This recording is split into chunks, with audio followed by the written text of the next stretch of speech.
So what's up YouTube? This is Dylan here, and welcome to High Beams. Today we're going to be talking about 5 things I hate about my Civic Si. So let's get started. Alright, so the first thing I hate about this car would be the halogen headlights.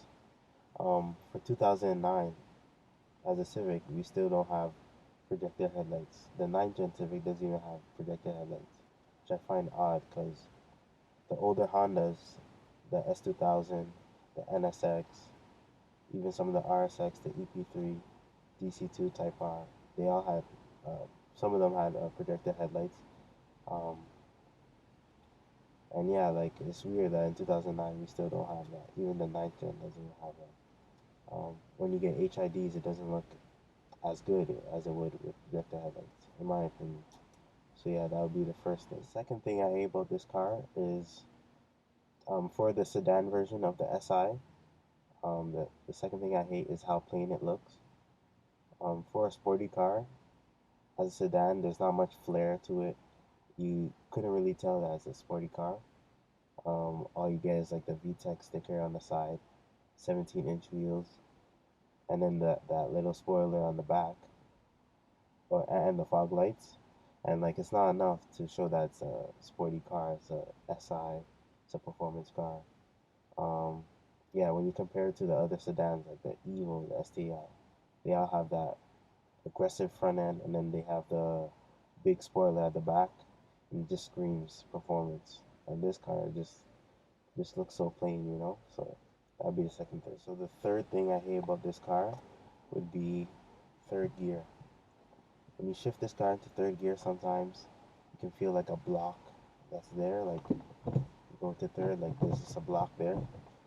Um, like it just doesn't want to go into gear. Like if you don't use enough force to put into third, it will just like it'll just pop out and go back to neutral.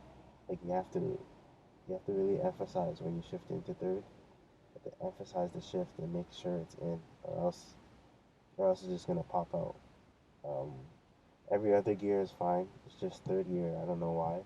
With Hondas, you have to really push it just to get in gear. So that's the third thing I hate about it. All right. The fourth thing I hate about this car would be the stock shift knob.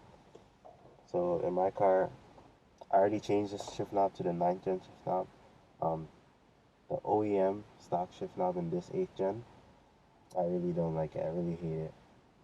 It just, when it's in your hand, it just doesn't, in my opinion, it just doesn't feel natural. Like you can't really grip it, and um, like you can't grip it in a way to put into the gear you want. From with the 9th gen shift knob, it's more round, it's more spherical, so you can really use your palm to push it into gear, give it direction.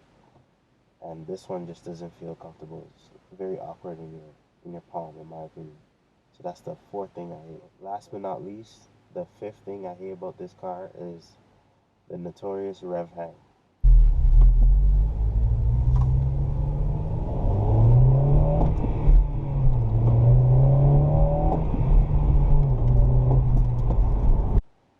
When you're daily driving between 2,000 to 3,000 RPMs, it's not that noticeable. Like it's there, but you can deal with it.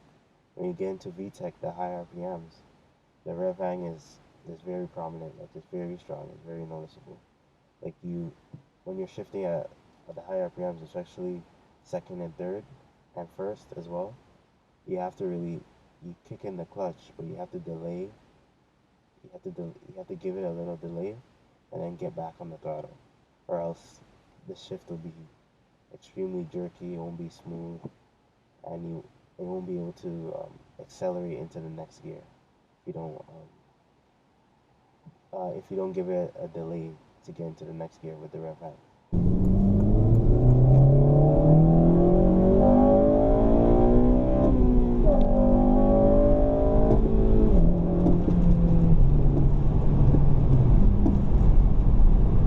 Yeah, and that's about it. That's the fifth thing I hate about this car. Okay, so those are the 5 things I hate about this car. Share this with fellow 8th gen owners, see if they agree, see if they disagree. I want to hear your opinions. Stay tuned for more videos. Um, I have some more ideas. This is Dylan from High Beams Crew, signing out. Peace.